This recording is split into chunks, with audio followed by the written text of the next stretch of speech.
আসসালামু আলাইকুম বোনেরা ভাইয়েরা, আশা করি ব্যাগটা বালাই আছেন। আমিও বালাই আছি। আজ নতুন আরেকটা ভিডিও লয়ে হাজির হয়ে গেছি। যে রান্দে হ্যাঁ চুলো বান্ধে, এটাই হচ্ছে হেডার প্রমাণ। যাই হোক, অপরিষ্কার হাতে তো আর রান্ধন বাড়ানোর দিকে যাওয়া যায় না। আটটার একটু সাবান দিয়ে গোসা মাঝে পরিষ্কার করে লই, লগে পাশে থাহা গাছটারেও একটু পানি টানি দিয়ে যাই। হাতে থাকা কামকাজে সাইরা আজ একটা স্পেশাল রেসিপি বানাইতে যাইতেছি। সেটা হচ্ছে পোলাপানের লেগে স্পেশাল একটা খাওন, ম্যাগি স্যুপ নুডলস, যেটা পোলাপানের পুষ্টি সব কিছু মিলায় অনেক অনেক উপকারী একটা খাওন, এবং পোলাপান এটা খাইতেও বেশ পছন্দ করে। এদিকে সব উপকরণ এনে লয়ে লইছি, চুলাটাও জ্বালাই দেই দিয়া তারপরে রান্নাবাড়ি শুরু করবো। একে একে দেখাইতে থাকবো কেমনে কেমনে খুবই অল্প সময় ইনস্ট্যান্ট এই স্যুপ নুডলসটা বানান যায়। আজ্জার এই নুডলসটা শুধু ফুলা খাইনেই না, যে সামনে পাইব বড় কন ফুলা কন গেদা কন লেদা কন যেই পাইব হ্যাঁ সাইডটা ফুটা খাইব। এত স্বাদের অল্প উপকরণ দিয়া যে এত সুন্দর করে স্যুপ নুডলস বানান যায়, হেডার রেসিপি আজ আমি অনেকগুলো গেলে আইছি। হেলিকা দিয়া দিমু কড়াইয়ের মধ্যে সামান্য পরিমাণে তেল।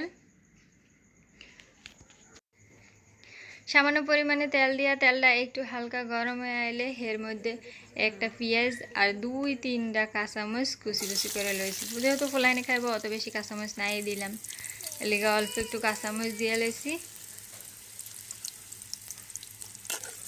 এবার এটারে হালকা লাড়াচাড়া দিয়ে এটার মধ্যে একটা দিয়ে দিমু ডিম। রানতে রানতে আন্নাগুলোকে আমার একটা গল্প শেয়ার করি। সেটা হয়েছে, যখন পইলে আমি এই স্যুপ নুডলসটা খাইছিলাম, তখন হয়েছে গিয়া আমার মনে হয়েছিল হুরু নুডলস আবার এরম পাতলা ডেল ডেলটা কেমন দেখা যায় খাইতে, এটা কেমন লাগবো খাইতে, কত রকম প্রশ্নই আমার মনের মধ্যে ঘোরাফেরা করতেছিল। তাই পরে দেখলাম যে না, এটা স্বাদটা আসলে অন্যরকম। দিয়ে দিলাম সামান্য পরিমাণ লবণ। এই স্যুপ নুডলসটা খাওয়ার পরে আর থেকে আমি তো এই নুডলসের একদম ফ্যান হয়ে গেলাম। বিশেষ করে ম্যাগি নুডলসটাই আমার কাছে বেশি ভালো লাগে। হেলিগে আমি যখনই এই নুডলসটা রান্ধি ম্যাগিটা রান্না নতুন আরেকটা স্বাদ দিছে, লগে একটু জিরার গুঁড়ার মিশে কেমন একটা গন্ধ দিছে, ভালোই লাগে, খারাপ না।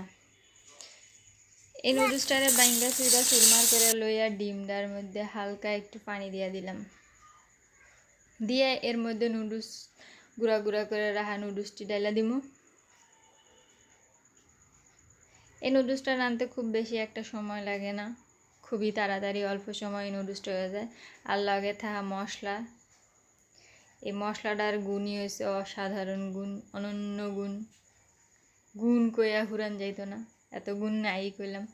তে এরম সুন্দর নুডলসটিরে যখন এরম সুন্দর করে জাল দিবেন, এরম উতলাইব, তারপরে এক সময় যায় এই নুডলসটারে একটু লবণটা একটু চাইকা দেখা লাগবে, একটু পরিমাণ কম আছে দিয়ে দিলাম সামান্য পরিমাণ লবণ, দিয়ে আবার একটু হালকা আছে লাইরা চাইরা মোটামুটি রেডি নুডলস,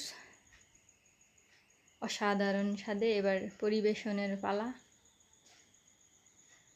কালার দেখছেন মাশাল্লাহ, অল্প উপকরণ দিয়ে এত স্বাদের নুডলস কল্পনাই করা যায় না।